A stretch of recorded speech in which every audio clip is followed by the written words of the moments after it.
Assalamualaikum warahmatullahi wabarakatuh. Shalom, Om Swastiastu, Namo Buddhaya, salam sejahtera untuk kita semua. Nama saya Muhammad Gintar Ramadan dengan NIM 21903022209 dari kelas C1. Izinkan saya untuk menjelaskan buku kerja KWU 2 dari mulai buku kerja 1, 2, dan 3. Berikut penjelasannya.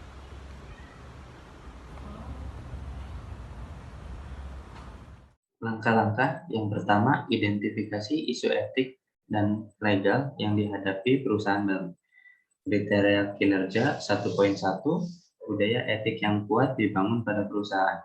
Hasil atau rekaman, membangun budaya etik dapat mencakup, di sini saya memilih lead by example, dan budaya etik yang kuat dapat mencakupi akses modal yang lebih baik, reputasi merek yang lebih baik, serta meningkatkan loyalitas pelanggan. Kriteria kinerja 1.2, notaris untuk perusahaan dipilih sesuai dengan bidang bisnis. Notaris untuk perusahaan hasil rekamannya mengetahui masalah permulaan dan bahwa dia telah berhasil mendampingi pengusaha melalui proses awal sebelumnya. Kriteria kinerja 1.3, perjanjian para founders disiapkan sebagai kesepakatan pendiri. Hasil atau rekamannya, perjanjian para founders dapat mencakupi, di sini saya memilih sifat bisnis prospektif, bentuk hukum kepemilikan bisnis, identifikasi setiap kekayaan intelektual yang masuk ke bisnis, serta deskripsi modal operasi awal, klausa buyback. Untuk kriteria kinerja 1.4, perselisihan hukum dihindari. Hasil rekamannya, perselisihan hukum dapat dihindari dengan yang pertama itu memenuhi semua kewajiban kontrak, kemudian dapatkan semuanya secara tertulis, tetapkan standar, serta kesepakatan hukum. Untuk langkah-langkah yang kedua yaitu memilih bentuk organisasi. Kriteria kinerjanya 2.1, bentuk organisasi bisnis diidentifikasi. Hasil rekamannya, bentuk organisasi dapat mencakupi yang pertama yang saya pilih yaitu sole proprietorship atau kepemilikan tunggal. Untuk kriteria kinerja 2.2, isu-isu dipertimbangkan dalam memilih bentuk hukum kepemilikan bisnis. Hasil atau rekamannya yaitu isu-isu memilih bentuk organisasi dapat mencakupi yaitu jumlah dan jenis investor yang terlibat. Kemudian langkah-langkah yang ketiga yaitu mendapatkan lisensi dan izin usaha. Hasil kriteria kinerja 3.1, persyaratan izin usaha dipenuhi, yaitu hasil rekamannya persyaratan izin usaha dapat mencakupi. Di sini saya memilih syarat mengajukan SIUP online untuk perusahaan perserorangan. Persyaratannya itu fotokopi KTP pemegang saham perusahaan, kemudian fotokopi NPWP, fotokopi situ, neraca perusahaan, materai 6.000, foto direktur utama atau penanggung jawab atau pemilik perusahaan dengan ukuran 4x6 2 lembar, serta surat izin lain terkait usaha yang dijalankan. Untuk kriteria kinerja 3.2, izin pajak penjualan diajukan. Hasil rekaman yaitu izin pajak penjualan adalah prinsip pungutan pajak, yaitu prinsip persamaan, keadilan dan kemampuan, equality, equity, dan ability. Prinsip kepastian, certainty, kemudian prinsip kenyamanan pembayaran atau convenience of payment, kemudian ada prinsip efisiensi atau economic of collection. Kemudian kriteria kinerja 3.3, izin dan izin kerja, profesional dan pekerjaan didapatkan. Hasil rekaman yaitu izin dan izin kerja profesional dan pekerjaan dapat mencakupi yang pertama ada Permen atau Peraturan Menteri Kebudayaan dan Pariwisata nomor PM 87/HK 501/NKP/2010 tentang tata cara pendaftaran usaha jasa makan dan minuman. Kemudian ada Permen Parekraf nomor 1 tahun 2014 tentang penyelenggaraan sertifikasi usaha pariwisata. Kemudian ada Peraturan Pemerintah UPP nomor 6 tahun 2021 tentang penyelenggaraan perizinan berusaha di daerah. Kemudian Peraturan Pemerintah nomor 24 tahun 2018 tentang pelayanan perizinan berusaha terintegrasi secara elektronik. Kemudian Peraturan Presiden nomor 80 tahun 2017 tentang Badan Pengawas Obat dan Makanan. Kemudian Peraturan Badan Pengawas Obat dan Makanan nomor 26 tahun 2017 tentang organisasi dan tata kerja Badan Pengawas Obat dan Makanan. Serta ada Peraturan Badan Pengawas Obat dan Makanan nomor 26 tahun 2018 tentang pelayanan perizinan berusaha terintegrasi secara elektronik sektor obat dan makanan. Dan yang terakhir ada Peraturan Badan Pengawas Obat dan Makanan nomor 5 tahun 2020 tentang integrasi pelayanan perizinan berusaha secara elektronik sektor obat dan makanan. Untuk buku kerja 2, unit usaha jajanan nenek, produk atau jasa kuliner, tanggal 13 Oktober 2021. Elemen yang pertama, identifikasi pengelolaan keuangan. Kriteria unjuk kerjanya, 1.1, tujuan keuangan perusahaan. Diidentifikasi, saya memilih profitabilitas yang berstatus baik. Kriteria unjuk kerja kedua, 1.2, proses pengelolaan keuangan diidentifikasi preparasi perakiraan keuangan, yaitu pendapatan, pengeluaran, serta belanja modal, yaitu berstatus baik. Untuk kriteria unjuk kerja 1.3, laporan historis keuangan diidentifikasi, yaitu laporan keuangan yang berstatus baik. Kriteria unjuk kerja 1.4, perakiraan keuangan diidentifikasi. Ini saya memilih perkiraan penjualan untuk perusahaan yang ada didasarkan pada 1, catatan penjualan terdahulu, 2, kapasitas produksi dan permintaan produk saat ini, dan yang ketiga, faktor apapun yang akan mempengaruhi yang berstatus baik.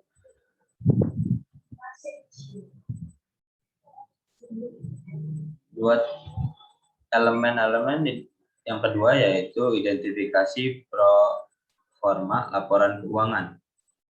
Kriteria unjuk kerja 2.1 yaitu laporan pro forma diidentifikasi pro forma pendapatan yang berstatus baik.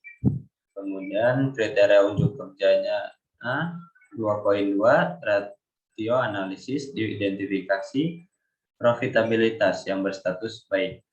Rekomendasi wisata kuliner jajanan nenek ini menjual berbagai macam olahan makanan tradisional yang cocok untuk dikonsumsi oleh segala usia. Harga yang ditawarkan sangat terjangkau oleh semua kalangan.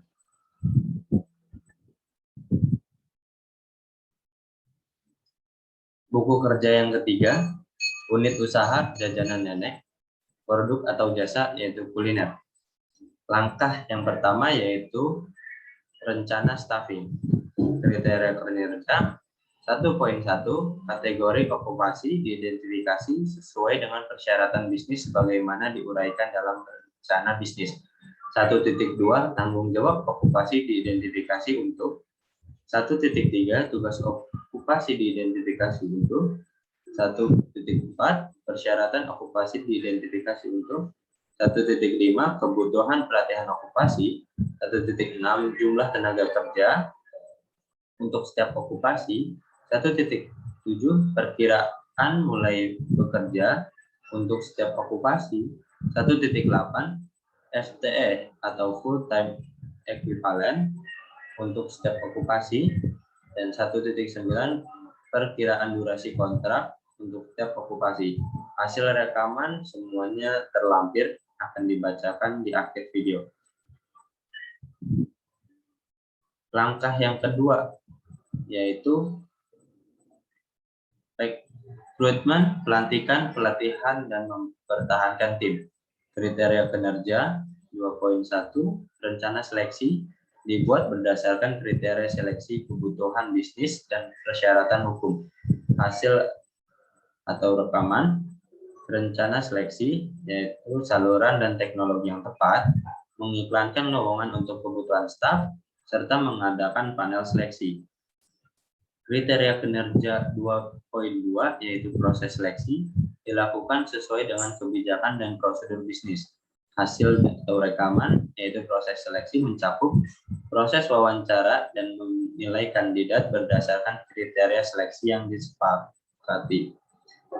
Kemudian menyiapkan laporan seleksi dan membuat rekomendasi kepada personel senior untuk penunjukan, serta melengkapi dokumen yang diperlukan sesuai dengan prosedur organisasi dengan memperhatikan kerahasiaan dan persyaratan privasi. Kriteria kinerja 2.3, yaitu internalisasi atau induksi anggota tim, dilakukan untuk menyadari tanggung jawab dan persyaratan kinerja mereka segera mungkin dan mengambil kesempatan untuk melatih anggota tim yang tidak terbiasa dengan prosedur bisnis. Hasil atau rekaman internalisasi atau induksi anggota tim mencakup menyediakan kandidat yang berhasil dengan kontrak kerja dan dokumentasi lainnya. Kemudian memberitahu manajer dan staf tentang tanggal mulai kandidat dan membuat pengaturan administratif yang diperlukan untuk pembayaran dan pencatatan karyawan, serta mengatur pelantikan kandidat yang berhasil sesuai dengan kebijakan organisasi. Langkah yang ketiga yaitu memenuhi kewajiban hubungan industrial. Kriteria kinerja 3.1, hak dan kewajiban di tempat kerja dari pemberi kerja dan karyawan. Diidentifikasi sesuai dengan persyaratan hukum dan kode praktik. Hasil atau rekaman, hak dan kewajiban di tempat kerja dari pemberi kerja dan karyawan mencakup hak. Yang pertama, hak memperoleh upah, kemudian hak mendapatkan kesempatan dan perlakuan yang sama, hak mendapatkan pelatihan kerja, hak penempatan tenaga kerja, hak memiliki waktu yang kerja yang sesuai, hak mendapatkan kesehatan dan keselamatan kerja, hak mendapatkan kesejahteraan, hak ikut serta dalam serikat pekerja atau buruh, hak untuk cuti, hak khusus karyawan perempuan. Kewajibannya, kewajiban ketaatan, kewajiban konfidensialitas, dan kewajiban loyalitas. Kriteria kinerja 3.2, prinsip hubungan industrial dikembangkan secara positif dan konstruktif. Hasil atau rekaman, prinsip hubungan industrial mencakup kepentingan bersama, pengusaha, pekerja atau buruh, masyarakat, dan pemerintah, kemudian kemitraan yang saling menguntungkan, pekerja atau buruh pengusaha sebagai mitra yang saling tergantung dan membutuhkan, serta kekeluargaan, peningkatan produktivitas, peningkatan kesejahteraan bersama. Langkah mengelola staf. Alasan pengembangan staf diidentifikasi. Hasil atau rekaman alasan pengembangan staf. Konsistensi dan mengatasi kelemahan. Kriteria kinerja 4.2. Strategi dan program pengembangan staf dikembangkan. Hasil dan rekaman. Strategi pengembangan staf memberikan kesempatan pada setiap karyawan untuk menyalurkan ide dan gagasan pribadi mereka. Untuk kriteria kinerja 4.3, program pelatihan dilakukan. Hasil rekaman program pelatihan itu pelatihan induksi dan in-service education. Kriteria kinerja 4.4, evaluasi dilakukan terhadap strategi dan program pengembangan staf dievaluasi. Hasil rekaman evaluasi diidentifikasi dan libatkan pemangku kepentingan utama dan jelaskan kegiatan dan tujuan pengembangan staf, serta analisis dan tafsirkan hasil untuk dibagikan dan gunakan temuan Anda secara efektif. Langkah yang kelima, meninjau kinerja tim. Kriteria kinerja, hasil kinerja diidentifikasi kesesuaian dengan kinerja bisnis. Hasil rekaman hasil kinerja yaitu kualitas barang dan jasa. Untuk kriteria kinerja 5.2, kompetensi diidentifikasi untuk meningkatkan kerja tim. Hasil rekaman yaitu pengetahuan, keterampilan, dan sikap untuk meningkatkan kompetensinya. Kriteria kinerja 5.3, tingkat pergantian staf diidentifikasi untuk hasil rekaman tinggi, lebih besar dari 15%. Kriteria kinerja 5.4, kompakan tim diidentifikasi dalam meningkatkan kinerja proyek secara keseluruhan. Hasil atau rekaman, kekompakan tim, yaitu kolaborasi, kerjasama, dan kompetisi bekerja sama. Untuk langkah yang pertama tadi, yaitu rencana staffing, organisasi proyeknya yaitu kuliner jajanan nenek. Alamat atau lokasi Jalan Maijen, Jaya Atmaja, nomor 14, Citra Bogor. Total tenaga kerja yang diantisipasi. Kategori okupasi yaitu 2, pembuat kue dan kasir. Tanggung jawab. Untuk pembuat kue bertanggung jawab dalam mengolah kue tradisional, sedangkan kasir bertanggung jawab terhadap pemasukan keseharian. Tugas. Pembuat kue bertugas untuk membuat kue tradisional, mengemas produk dengan rapi, menjaga kebersihan tempat kerjanya atau dapur, membuat laporan ketersediaan bahan dasar produk, serta membuat inovasi dari kue. Untuk tugas dari kasir yaitu melayani pembeli, menjaga kebersihan tempat jual produk, membuat laporan keuangan pendapatan keseharian, serta menarik pelanggan. Untuk persyaratan yang dibutuhkan dari pembuat kue yaitu laki-laki atau perempuan, minimal usia 23-35 tahun, mampu membuat olahan kue tradisional Nusantara, minimal pendidikan SMA atau sederajat, dan bertanggung jawab. Persyaratan untuk kasir yaitu perempuan, usia minimal 18 sampai dengan 25 tahun, minimal pendidikan SMA sederajat, bisa mengoperasikan office, serta bertanggung jawab. Kebutuhan pelatihan untuk pembuat kue yaitu mengoperasikan alat produksi modern, serta membuat kue Nusantara. Pelatihan untuk kasir yaitu pelatihan dalam komunikasi menarik pelanggan. Jumlah tenaga kerja yang dibutuhkan yaitu untuk pembuat kue sebanyak 3 orang dan untuk kasir sebanyak 2 orang. Perkiraan mulai bekerja. Untuk pembuat kue sehari setelah dinyatakan lulus, untuk kasir pun begitu. FTE atau full time equivalent. Untuk pembuat kue yaitu 8 jam per hari, 40 jam per minggu, 2080 jam per tahun. Sedangkan dan kasir yaitu 8 jam per hari, 40 jam per minggu, serta 2080 jam per tahun. Untuk perkiraan durasi kontrak, pembuat kue yaitu 8 bulan, serta kasir pun sama 8 bulan. Sekian penjelasan dari buku kerja saya. Kurang lebihnya mohon maaf. Wassalamualaikum warahmatullahi wabarakatuh.